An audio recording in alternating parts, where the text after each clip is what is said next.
Perfect market style dhokla अगदी सोप्या पद्धतीने कसा बनवायचा याची आज आपण रेसिपी पाहणार आहोत। 1 वाटी बेसन घेतलेलं आहे, अर्धा चमचा सिट्रिक ॲसिड, 2 चमचे साखर, अर्धा चमचा मीठ, अगदी थोडासा येलो फूड कलर घेतलेला आहे। पाणी टाकून हे छान असं मिक्स करून घेत आहे, फेटून घेत आहे गुठळ्या मोडून।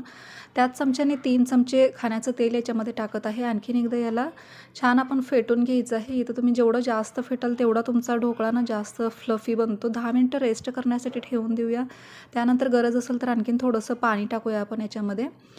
त्यानंतर आपण याच्यामध्ये अर्धा चमचा सोडा टाकणार आहोत। सोडा टाकल्यानंतर देखील खूप छान असं 2 ते 3 मिनिटांसाठी आपण याला फेटून घ्यायचं आहे।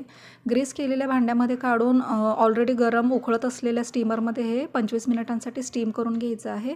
थंड झाल्यानंतर कट करून घेऊया आणि फोडणी तयार केलेली पाणी आपण याच्यावरती टाकून घेऊया। पूर्ण डिटेल रेसिपी मी खाली टॅग करतेच, तिथं जाऊन तुम्ही नक्की चेक करू शकता।